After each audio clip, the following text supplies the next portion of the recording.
Hello, this is April Adiola, and this is my case study number 4 for SPCE 638. Our client profile, our client is Miguel. Miguel is 10 years old. He is in the 5th grade.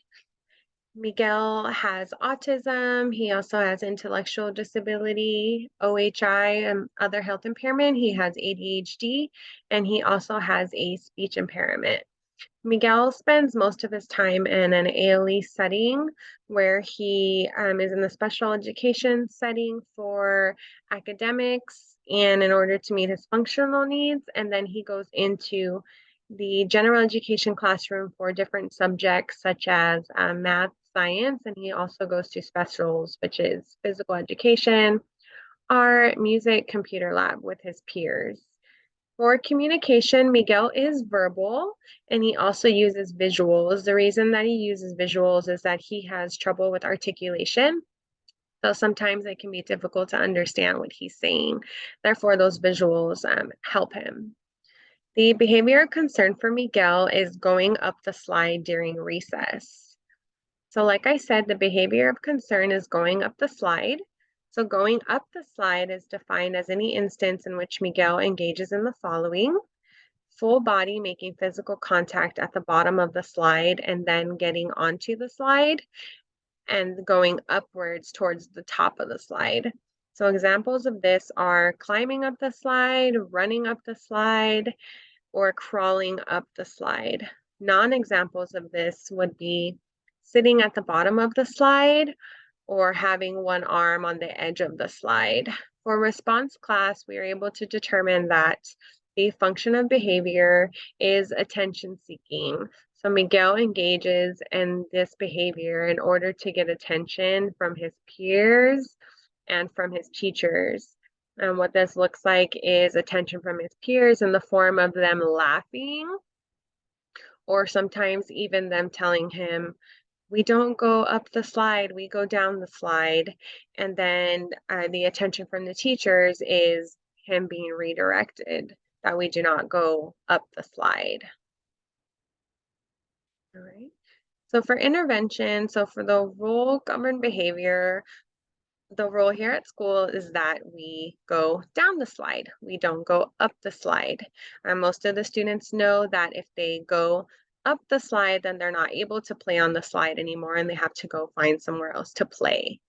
So for Miguel, what we used for him was positive reinforcement, and this was in the form of verbal praise, high five or a hug, or teacher choice time. So what this looked like is verbal praise is if he went down the slide correctly, it was over exaggerated for him.